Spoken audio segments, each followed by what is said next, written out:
Okay, we got the mile long, the 1,000-mile stare, as they say in the Army. And I'm just looking out into space. Bear with me, everyone. It's great to be with you, and especially great to have my lifelong friend, Alan, here in the kitchen again. And, gee, I have to tune up my guitar. I've got my trusty Taylor. This is my gigging guitar. And I was playing it last night at the beautiful Tranquility Brewery. And Livingston Taylor told me to get this tuner, and I've lived by it ever since. It's called Clear Tune, and it's $3.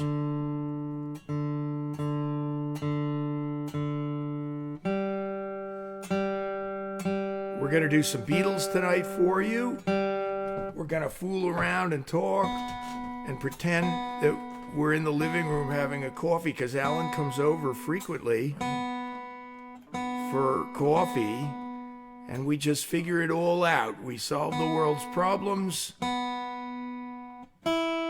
We talk about high concepts, art. That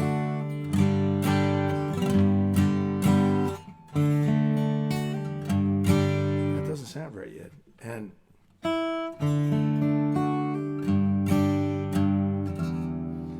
we talk about humor. Alan was probably the first person to ever turn me on to the idea that audiences actually like to be insulted to a certain degree. They do? Well, yeah, that explains the success of Don Rickles and others. Yes, I have said to audiences, I said, yeah, I used to have a shirt just like that. Then I got a job. Well, they think it's funny. A little, yeah. You can't overdo it. But what's your line about the hotel you stayed in last night? A hotel, let's see, I stayed in the hotel. It was so small, I put the key in a keyhole and broke a window. I think that's Henny Youngman, yeah. That's a good thing about being as old as I am. You can go back to Henny Youngman. No one has heard his stuff. Right. It's new to a lot of people. No, what's the one about the towels? The towels was well, you say like, oh, I stayed in I want to thank the management for putting us up in a beautiful hotel last night. The staff was friendly and courteous. The rooms were spacious. The towels were so fluffy, I couldn't close my suitcase. That's Slappy White. I love it. I love it. I heard Slappy tell that one in Las Vegas one day. I said, I'm using that. Yeah. Well, like you said, every audience is different. Livingston Taylor teaches this. He's taught it for decades at the Berklee School of Music. Now he's moved on to another school. And I think he's teaching in Florida, which I don't know how that works, but he does fly himself around. And his book is excellent. I highly recommend it. And his whole concept is you don't perform to put out, you perform to take in. And so he says if you're not looking at them, if you're not seeing how a song lands, you're not doing your job. And last night, I had already been working towards that type of concept and high bar. I had been working towards that for a long time. But he confirmed it with me at a crucial time. And so last night, my whole gig at Tranquility Brewery in Warminster was based on me looking around the room, seeing who was listening. There was a table of a couple of guys up front. And then it determined my entire set. It really determined he tipped me, and they were nice. Because the rest of the people were into the Phillies game. And I'm like, not going to try to force myself onto them. The Phillies have precedent when you're playing a bar in the Philly area and they're in the playoffs. So I was really laid back with most of the audience. But this guy, I could see, was an older man. I said, how about Roger Miller? I said, he's like, he just lit up, this guy. And I said, well, here's a song I haven't done for years. Alan and I probably never even played it before, but this is what we do when we're just hanging out. It's also what we've done at gigs over the years, where we'll turn to each other at a wedding or whatever and say, trailers for sale, rent, rooms to let 50 cents, no phone, no pool, no pets. I ain't got no cigarettes, but 2 hours of pushing broom buys the 8 by 10 4-bedroom. I'm a man of means by no means, king of the road. I like this ending. A trailer's for sale, rent, rooms to let 50 cents, no phone, no pool, no pets. I ain't got no cigarettes, but 2 hours of pushing broom buys 8 by 10 4-bedroom. I'm a man of means by no means, king of the road. Gee, king of the road one more time. I'm the king of the road. Did we ever do that before? I don't think so. So there I am, and I'm thinking, I know one of the funniest songs of all time to me is a Roger Miller album cut. And we're living these things. Like if it imprinted on you when you were 20, for example, you'll know it now. So I say to the guy, have you ever heard this song? It's a Roger Miller classic, Hard-Headed Me. He's like, no, play it, play it. So I play it. Now this is really a fun challenge because King of the Road is a famous song. This is just an album cut, and I'm going to look you guys in the camera and say, Alan will be able to play this song, and he's never even heard it before. So it's a 1-4-5, basically. I see. So it goes like this. Well, he gave me fair warning. He said, let him alone. But I had one too many and refused to go home. Back down to C. And then he said something, I said something awful. Back to M. And then so did he. Watch this. And he hit me and it hurt. And my eye couldn't see. Hard-headed me. I spoke out of turn once too often. I'd be better off in my coffin. G. Hard-headed me. F walk down. Well, she gave me fair warning. Many times my wife said, she said, if you aim to keep me, this is Roger Miller's thing, cut your foolhardy ways. I said, hey, listen here, woman. You better leave me alone.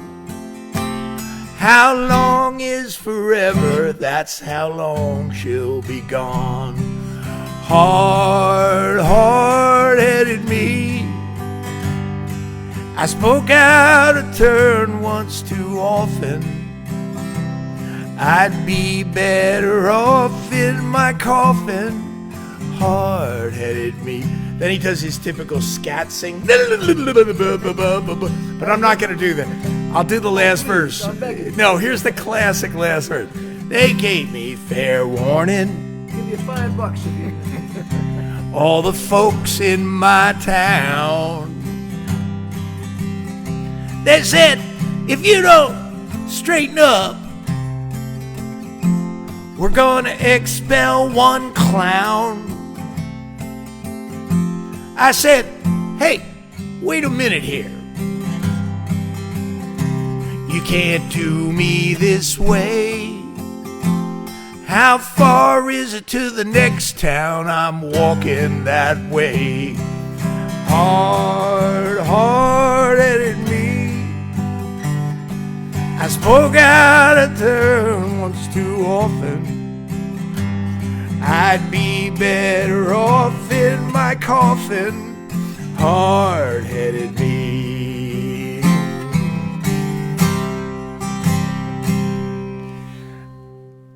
I was looking at Todd Rundgren's videos on YouTube. What an interesting guy, and abrasive in some ways, and my co-producer of my first album on London Records, Al Gorgoni, said, "Oh, I worked with them once, the Nas." Because they were horrible. I'd never work with that guy again in a million years. I'm like, well, whatever, you know. He's brilliant to me. And one of my Desert Island discs, and this isn't a setup for a song because I can't do any of the songs off this album, but I say that Dave Domenech turned me onto this album, and it's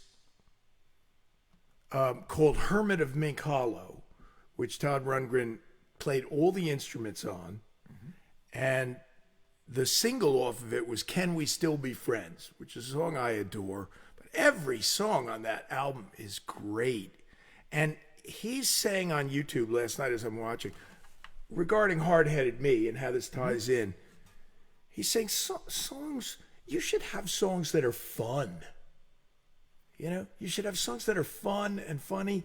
And so few of us think that way, especially those of us who were kind of infected by the 60s, not the 60s, by the 70s gene, is that once Fire and Rain came out, we thought that songs were supposed to be navel examining, about mental illness and stuff.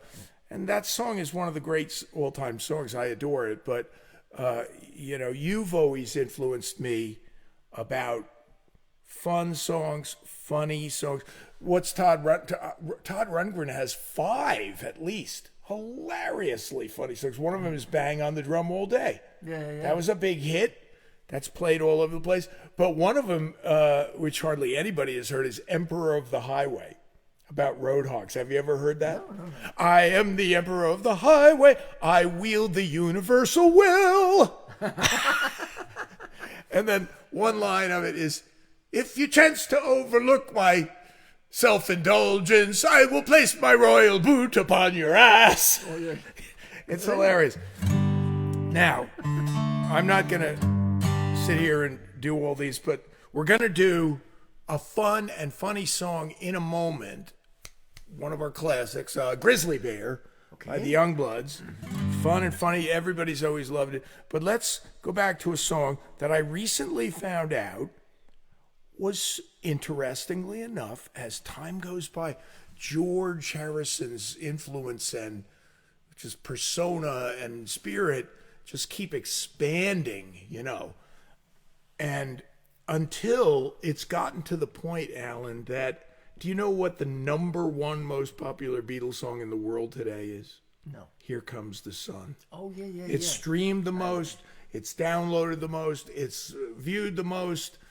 We'll do it in a minute, just for the heck of it. I'm so happy about that because George, if you look at George's career, he spent so much of his life just writing angry teen angst kind of songs. I've got a word or two to say about the things that you do. Yeah. It's like, I remember, people would write songs like that in the folk club. They all started out with these angry songs. Yeah. But, I don't give a damn about the greenback dollar. That was Mr. Gaddis. Al Gaddis. That was his warm-up song. Yeah. We'd get together. We'd hear that ringing through the rafters as we approached the stage. Well, there's a thing that some performers discover, and it becomes like this mode, and Michael Jackson used it to his benefit, so that I remember him coming out on MTV all of a sudden, and he just looked angry about everything. Billie Jean is not my love. It was not the fun Michael Jackson anymore. You know, I want you back. It was like, now he's trying to impart to us that he's serious. He's a serious artist, so he's writing about serious things. George's first song was Don't Bother Me. You know, Yeah. Don't bother me. I played it in front of 2,000 people in Ocean City, Maryland, not 2 days ago. Really? Yeah. They used that in the set. It was the third song in the show. Wow. Well, happily, we can reveal now to people that this song was a song that George loved, a Lennon and McCartney song, and he said this should have been a single. Yeah. And it is Every Little Thing. You and I have been doing it for years. Let's do it.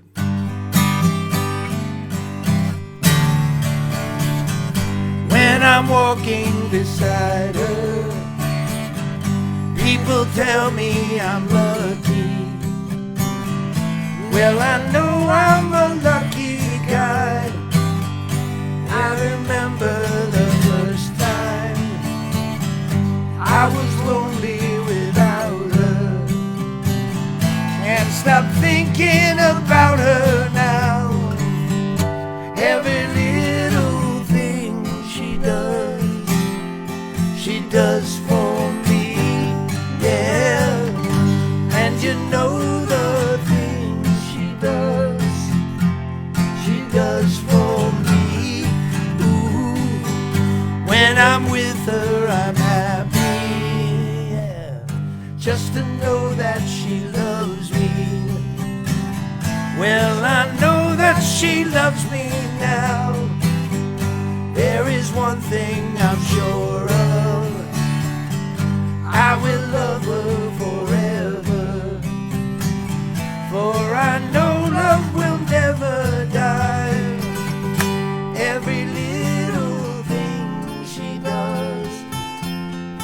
does for me, yeah. And you know the things she does for me. Ooh.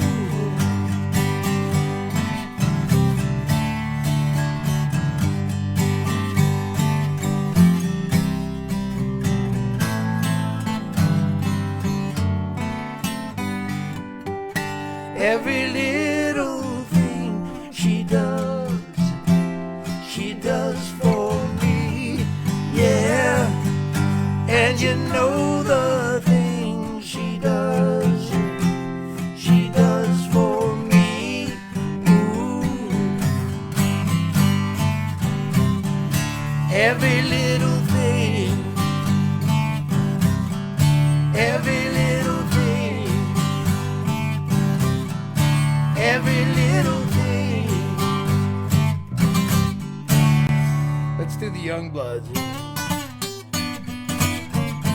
Whoa, when I woke up this morning, she was gone, Sally gone.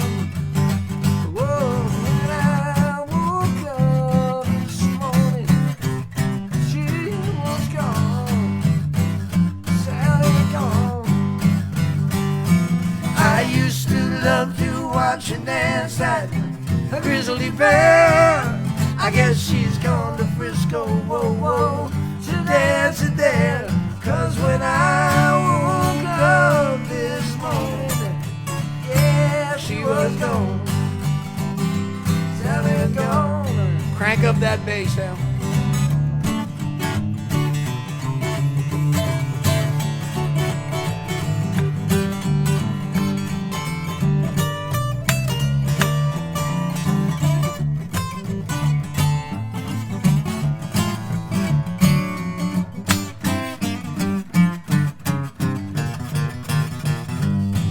I used to love to watch her dance at a grizzly bear. I guess she's gone to Frisco, whoa, whoa, to dance there. 'Cause when I woke up this morning, yeah, she was gone. Sally is gone.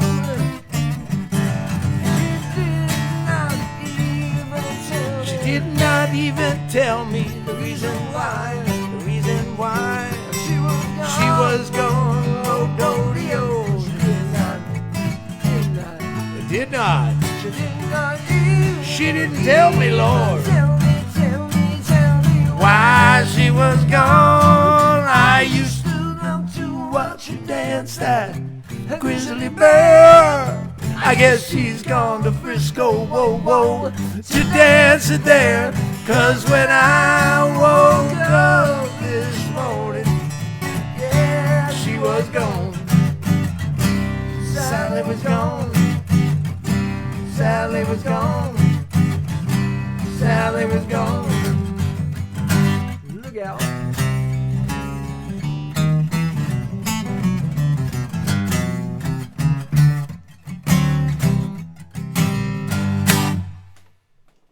Oh, how much fun is that? It was a Youngbloods single. For some reason, Jim Flynn's dad always called it Gorilla. He said, play Gorilla. Gorilla. He just called it that.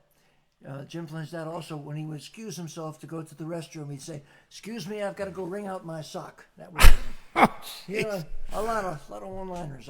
Very good. Hey, Rob Trout of Rob Trout and the Flounders is here. Carol Carone is here. Wow, that's great. I love it. Thanks for coming. Glad to see you. Rob is in North Carolina right now, I believe. Okay. Unless he's back here getting stuff out of his...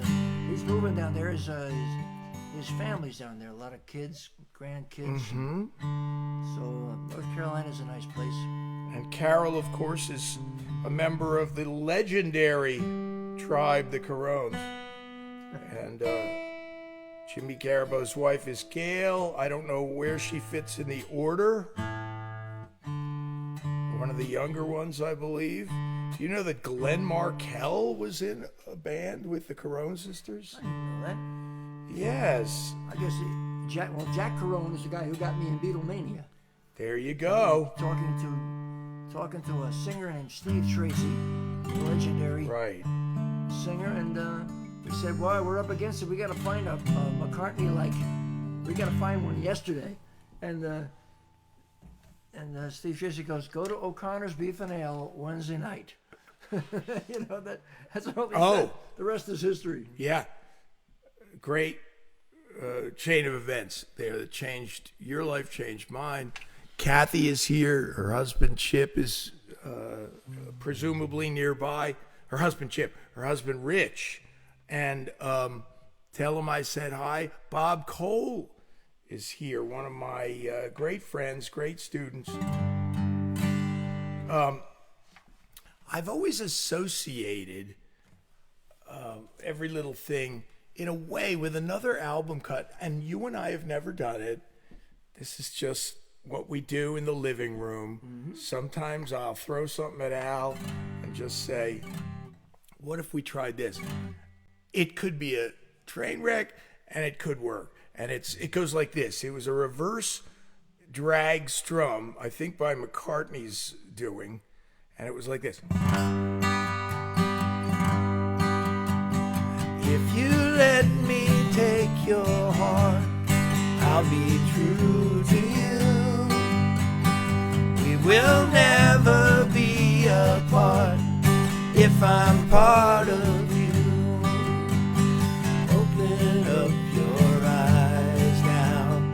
Tell me what you see.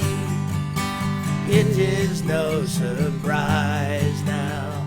What you see is me.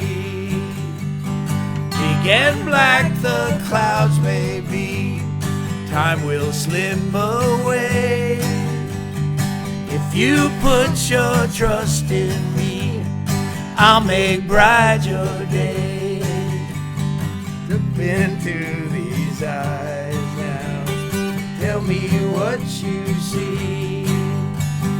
It is no surprise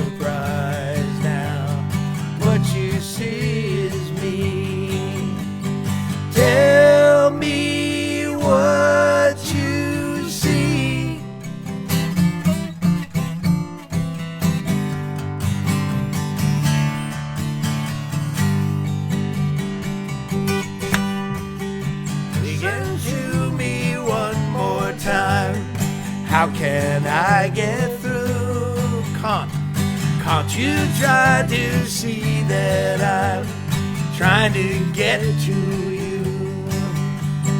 Look into these eyes now.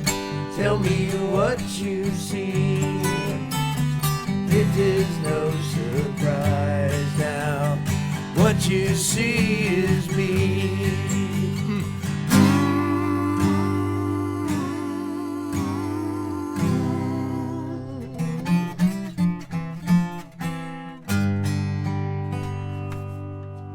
That's crazy.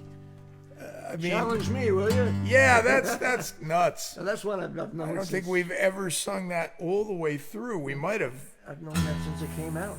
fooled around with it.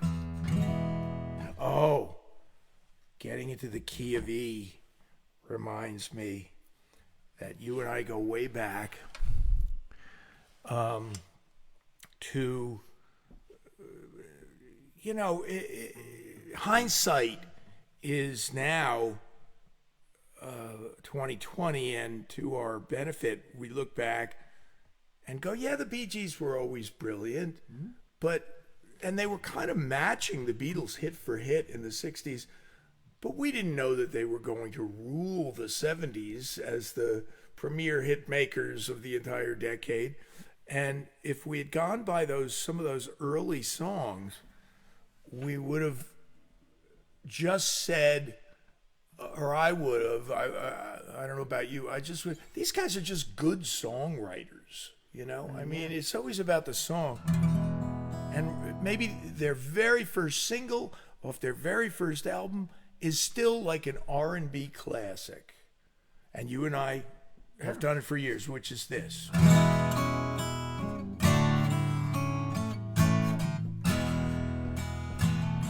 I guess I'll do the first verse.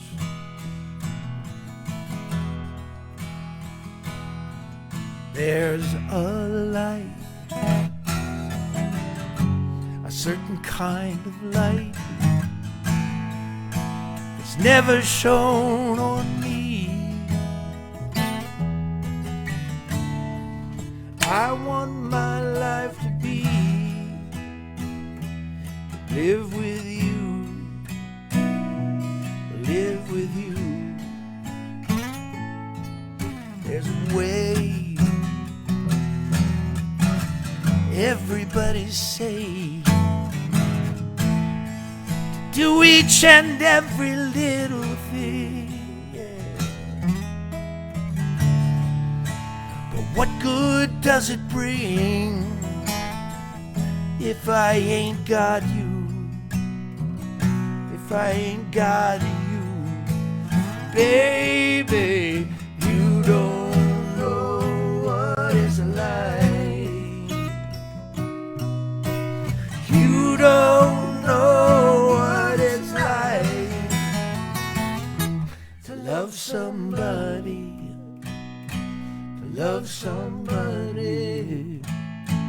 the way I love you, yeah.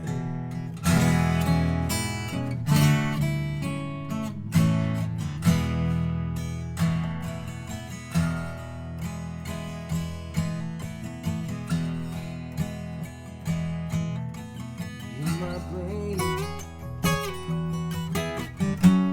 I see your face again. Time when you're playing with mine. You ain't got to be so blind, 'cause I'm a man, so blind. I'm a man. Can't you see that I am? I live and breathe.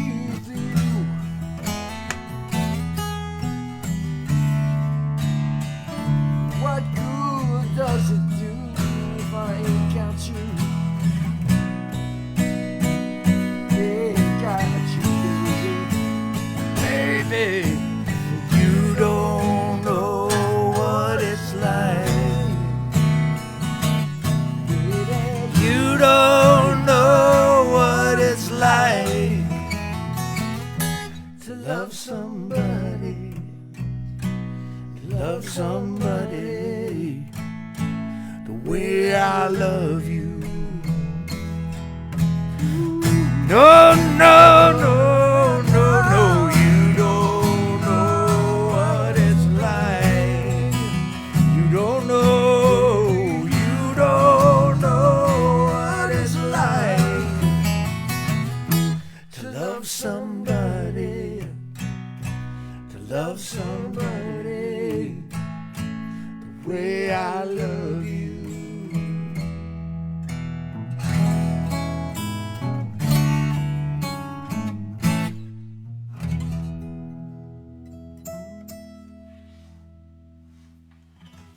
Well, great song.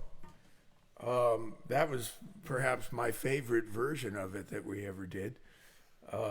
Just got caught up in the great groove of it. And the BeeGees were child stars in Australia. Their records came out when they were 10, 11. They were this trio of singing brothers. They were on the TV shows, etc. And then for them to morph into, they looked like the most obvious choice for flash in the pans. Yeah. That if you saw them on TV in Australia, you would have gone, oh yeah, well, they'll be gone in a few years. Mm-hmm.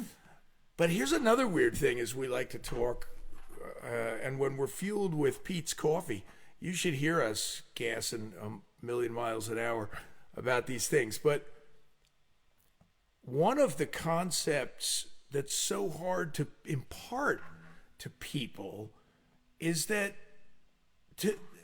to compare apples and oranges maybe is let's compare the Beatles to Backstreet Boys. So the Beatles were the teen idols of their day, and all the kids are screaming and the girls are crying. And the parents are looking at, we've seen these teen idols before. They've come and gone. And then 4 years later, they're doing Sgt. Pepper, the masterwork of pop music of all time. And that would be like the Backstreet Boys suddenly becoming world-class pop icons, who were making albums that everybody was just going, yes, Backstreet Boys, you guys are like the Picasso level of artistry. What did Rob Trout say? Yeah, BeeGees' first album was excellent. What is this song that we remember, Alan? That was, is it in E minor? In the event of something... A minor. In the event of something happening to me, there is something that I want you all to see. Oh, I'm all messed up. D. Now it's just a photograph of someone that I knew.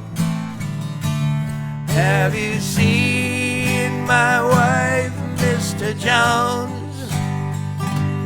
Do you know what it's like on the outside? Don't go talking too loud, you'll cause a landslide, Mr. Jones. Okay, that's plenty of that. I don't want to embarrass myself anymore. But that's great mining disaster. Yeah. And then they just kept coming and just hitting. One of them, which often gets lost, we've never done it in any of the years of playing O'Connor's or any of those places, was Words. Words was a beautiful song, and Barry Gibb came out with an orchestra singing this. Words might have preceded. Dream an everlasting dream. What? Was it in G? You think? I don't know. Yeah.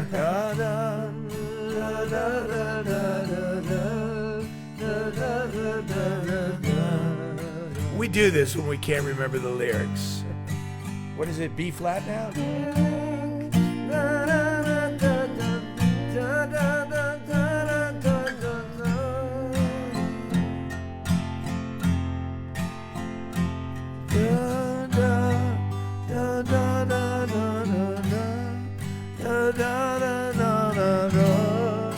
Does that ring a bell? Da, da. And then they eventually, by the second verse, it's only words, and words are all I have. Take your heart away. Do you remember John Biner? He used to do an imitation of Johnny Mathis. Yeah. Chances are. I will sleep in Yeah. moment you come into. Yeah. Yeah. We are just 1 degree separation with. Do we know anybody? Have we ever met anybody who was actually on the Ed Sullivan Show? I'm sure if we rack our brains, we think, yes, we've met people who are on the Ed Sullivan Show. I wouldn't be surprised if Jackie Mason. I met him. I bumped into one day on Broadway when you were on Broadway. Oh, that's right. It must have been. I met Eartha Kitt, Carol Channing, Betsy Palmer, Melba Moore. When you were doing the big photo shoot. I had a big photo ad, taken yeah, with them on Broadway to advertise the Broadway shows at that time in '78. Yeah. That was Beatlemania, of course. And here's a curious thought. I'm curious about it. That the Beatlemania show was at the Winter Garden Theater, and that was on Broadway. Mm-hmm. Yeah. Right on the Great White Way, as they call it. Now, did they, for a brief period of time, change the name of that theater to the Gershwin Theater? I never knew. You never knew about it. No. If they did, they changed it back. I remember hearing Jonathan Schwartz, the great WNEW DJ, talking about, they're thinking, maybe they were just thinking of it. They're thinking of changing the Winter Garden to the Gershwin. He said, wouldn't that be great if you could say, we're going to the Gershwin tonight, whatever, but they probably didn't do it. I performed at 5 different Broadway theaters. Yeah. Wow, okay. Because Beatlemania performed at 3 different ones. They moved a couple of times. One was the Palace, which no longer exists, and the one was the Lunt Fontaine. Well, that's a famous, beautiful, yeah, and in the famous Winter theater. Garden, of course. And the other, then I performed. I with Rain. Rain asked me to join them for a dozen shows. Right. At 2 different theaters. One was the Brooks Atkinson, and the other was the Neil Simon Theater. And that was my big Broadway moment. Of all of them, this was the best. I'm on the stage, and I have to introduce the acoustic section of the show. And I announced that we're going to do some songs from Rubber Soul, and John Lennon is supposed to walk out at that moment with an acoustic guitar and start playing. He's signaling me backstage, holding his hands out like, stretch. I'm having a technical problem. He says, Oh, he no. couldn't get this cord to stay on his guitar. He couldn't walk out on stage. So, stretch. I go, now, first of all, Broadway is a kind of show. It's tight. It's not Chip and Al in the kitchen. You Yeah, can say yeah. whatever we feel like, whatever pops into our It's head. tightly. They get really annoyed Yeah. if you stray from the script. So Yeah, I'm up yeah. there now. Now my heart is pounding. I'm going, and I'm looking at the audience, not knowing what to say, and I'm up there going, think. Yeah. That's in my head. My heart's pounding. And I said, ladies and gentlemen, I go, it's wonderful to be here at the beautiful Neil Simon Theater. I said, we're all very big fans of Neil Simon. When he sang with Garfunkel, it was magic. and that, it got a laugh, and that gave us just enough time to fix the strap. Then he came walking out. So it worked so well, I used it again in the next night's show. To the great annoyance of my employers. That's funny. But, That's a great it's not about my story. employers, it's about me and the audience. So, Yeah. That's a great story. And remind me again, what was the theater that Rain was in? This was Neil Simon. That was Theater. also the Neil Simon. They also went over to the Brooks Atkinson Theater. Yeah. And the only reason we can thank who's the guy Andrew Lloyd Webber. We can thank Andrew Lloyd Webber for the fact that I got back on Broadway in 2010 because he was putting together the show that was supposed to come into the Neil Simon Theater, and that was what was the Saturday of the night. Phantom. Phantom of the Opera. Okay, yeah. He was doing Phantom of the Opera 2. Oh. And they were putting it together. They was performing up in Toronto, just getting it ready. And no matter how many times they tried to fix that show, they just said, this show is just not ready for Broadway. No. So Neil Simon Theater had an opening. They call up rain, and the rest is, again. Yeah. So I stepped into lots of lucky situations. Here's a question, and I love some of the anecdotes you have from the show in Germany and in Europe. And what was that show called again? All You Need Is Love. All You Need Is Love. Okay. So I was so clueless I didn't even make notice of that. But there was a time, and is some of the show in English and some in German, or is it all in German, or is it? Most of the there's 3 actors involved, and they do most of their speaking in German to the crowd. One is a narrator who starts the show, and I only have a couple of lines in German. I actually make them laugh. Well, that's what I was going to ask. Didn't you inject some humor into it? You injected a joke. They used the McCartney line. They asked Paul one time, how do you decide who sings which song? You know, and Paul, again, the Beatles were smart. They never give a serious answer. So Paul just said, whoever knows the words. You know, it was a ridiculous thing to say. It wasn't all that funny, but they thought it was funny enough they'd put it in the show. So that was my line. And I said it in English for the first 10 years of that. And then one day they just turned to me and goes, can you say it in German? And they give me he goes, der den Text am besten kann? Oh, how funny. You know, who knows the words the best can, I don't know. Oh, it's I'm off kilter grammatically. German, the language is not that difficult. It's just that they switch the order of the words. I have no idea what I'm saying. But anyway, I say what they told me, and it gets a little laugh. So one night, this was my moment. I mean, it's not that funny, but they don't expect me to say it, so that's why they laugh. I walk up and I haven't said a German word in the whole thing, and all of a sudden I go, and they ask me, Paul, how can you tell who sings which song? And I walk up slowly to my go, der den Text am besten kann. And the crowd, sometimes they laugh. One night they laughed so hard, and then they followed it up with applause, just for the dumbest line I have in the whole show. They applaud. So what did I do? I broke the script. I walk up to the edge of the stage and take a great big bow. Oh, no! And the other guys in the band were on the floor. It was great. That's funny. That's good. I thought that they were going to be mad at you, but they were.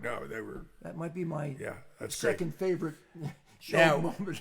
You know, you've had such a varied career, and with top 10 singles in Nashville on RCA Records, and I just want to share from my point of view.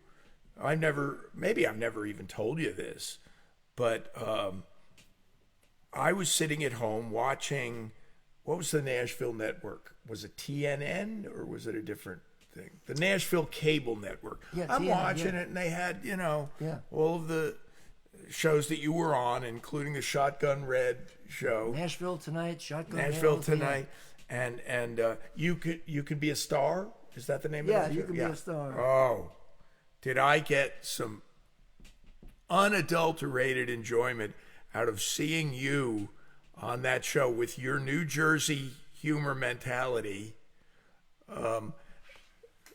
turning to the contestant who had just sung "Look as if he had come right out of the cornfields," and you said, "We don't have any Burl Wootens in the state of New Jersey." Burl came in second for the year. He was fantastic. He was great. And you know, the sad thing is, I cost Burl Wooten a record deal. No, I did, and I feel terrible about it. But no. But here's how it happened. Kathy Baillie leans over to me. There were 2 singers who were like both fantastic on this one show. Weeks and weeks of a lot of mediocre, but the 2 best were on this one show. It was so annoying. How am I going to choose between? You had to choose between them. So I get there. I gave both of them like the same score because they were both really good. But Kathy turns to me and she goes, "I want Burl to win." So just because she thought it was okay to say that to me, it annoyed me. It annoyed me enough that I gave the other singer, who wasn't Burl, 10 extra points. And those 10 extra points allowed him to tie Burl, so they both went to the finals. That one little clip like that made all the difference. That guy, he was done had I not given him 10 extra points, and the guy I gave 10 extra points to, these are frightening. For the year. He got the record. Frightening. He has no idea. Real life moments. No idea he got a record deal only because Kathy annoyed me that evening. I was sitting with the president of London Records, whose background was opera. He had been the head of the San Francisco Opera, which is one of the world's greatest operas. And his name was Terry Sutherland. And we're sitting there. I only met with the guy one time. I only dealt with the vice president, Walt McGuire, who's in Keith Richards' book, and some very fun and colorful anecdotes about Walt McGuire, who I loved. He was a great guy. But Terry, the president of the label, is sitting there, and we're talking about Luciano Pavarotti, the most famous and lucrative tenor who ever lived. He sold millions and millions of albums. And the guy says to me, it really was between Pavarotti and one other guy. They were equally talented, equally good looking, equally personable. And he goes, I flipped a coin and chose Pavarotti. And I go, what was the other guy's name? And this is what made my blood run cold. When he told me the other guy's name, I had never heard of him. Like, in other words, he went on to do nothing, the other guy. It came down to like a coin toss of a whim, and Pavarotti ends up getting everything. You know, sometimes there's no real consolation prize there. There was some. So my original thought was, I'm watching TNN, enjoying it, and the Grand Ole Opry came on, and there were you guys. You guys came out, and I have to admit, I was just proud of you. I thought that was my my introduction to the idea of, wow, you guys really made it in Nashville. I mean, there's other reasons why you did, with the top 10 singles and everything else, but just to be playing on the Grand Ole Opry and getting a great reaction.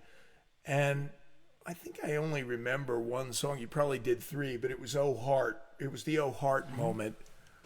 BeeGees' first album, that's still Rob Trout. I had something in mind here.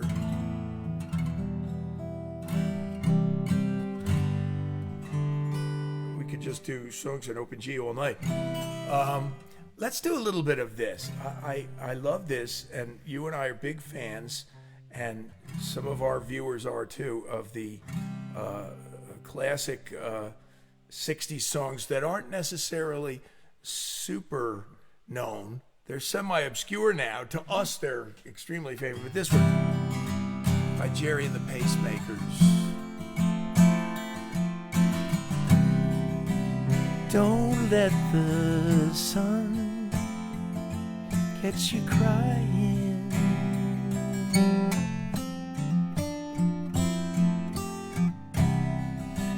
The night time's time for all your tears.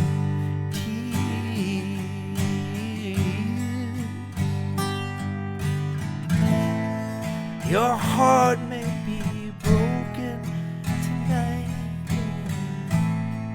but tomorrow in the morning light, don't let the sun get you crying.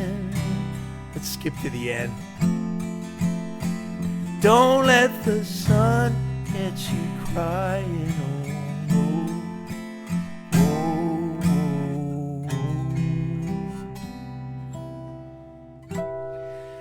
There was a real arch rivalry between those guys, and of course they recorded How Do You Do It, which George Martin had given to the Beatles originally, and the Beatles rejected it with gold-plated gall, and they said, we can write something better than that. And George Martin was, well, go ahead, big shots, write something better.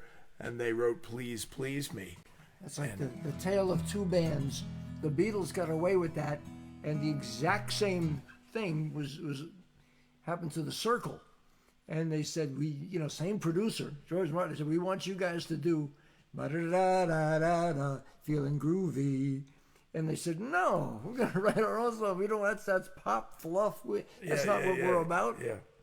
I don't think George Martin was producing them. Not yet. No? I think it was a New York City producer in those days. Those guys were from Lafayette College. They were really good. I mean, they were really good musicians. Listen to their records, and they knew what they were doing. So yeah. And the guy Danneman went on to make scads of money in the advertising world. Huh. And they were called, I think, the Corsairs. Oh, yeah. Rob, we'll deal with that when we do the rerun on YouTube. This is an issue of streaming that I have no control over, and my apologies, but I don't know what I'm apologizing for because I don't control the streaming, but it really is vexing, and I can only say that we're sorry about it and say we're going to post this on YouTube, and so you can watch it after the fact. So we're down to the end, believe it or not, and we're going to do this. We'll do the Cyrkle song, which was written by Paul Simon. And John Lennon named the band the Cyrkle with a Y. And influenced by the Byrds, of course. So thanks for listening. God bless you. Thanks for coming out here on what is presumably going to turn into a rainy Saturday night. All the predictions for a big nor'easter hitting us did not come true. It was a relatively nice day. Oh, gosh, we have to talk about the Watchung Arts Center. We're playing the Watchung Arts Center November 18th, Saturday. We're going to ask some friends and family to do some songs. It's going to be called Alan LeBoeuf and Chip Murgott, Friends and Family. And we're not going to go crazy over the top. We might do 3 or 4 songs with friends and family. But another thing that we're going to do with the Watchung Arts Center, Saturday, November 18th, is we are going to kind of reveal a little bit of our plan for 2024, which is a Simon and Garfunkel tribute duo called Old Friends. And we'll do some of those that night. And so this is a perfect segue to end tonight on a Paul Simon song. Mm-hmm. And is there anything about him writing this? I've heard his version, his demo, and they basically lifted it note for note. They were wise. They didn't change it, and Simon and Garfunkel played it at Carnegie Hall one time, and it's exactly the same as the Cyrkle version, So it goes like that.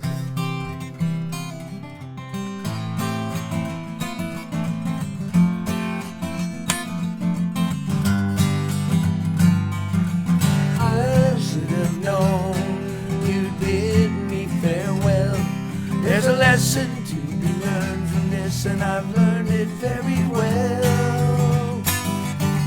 Now I know you're not the only starfish in the sea. If I never hear your name again, it's all the same to me. And I think it's gonna be alright. Yeah, the worst is over now. The morning sun is shining like a red rubber ball.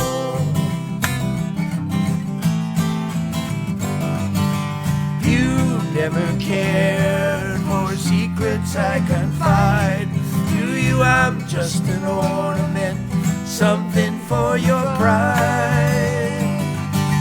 Always running, never caring, that's the life you live. Stolen minutes of your time were all you had to give. And I think it's gonna be alright. Yeah, the worst is over now. The morning sun is shining like a red rubber ball. The stories in the past, there's nothing to recall. I've got my life to live, and I don't need you at all. The roller coaster ride we took is nearly at an end. I bought my ticket with my tears, that's all I'm gonna spend. And I think it's gonna be alright.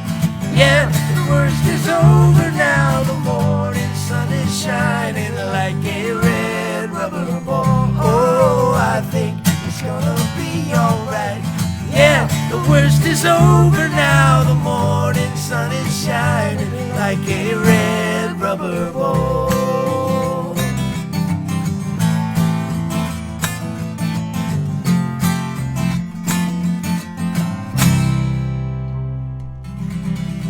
Bye-bye. How much fun was that?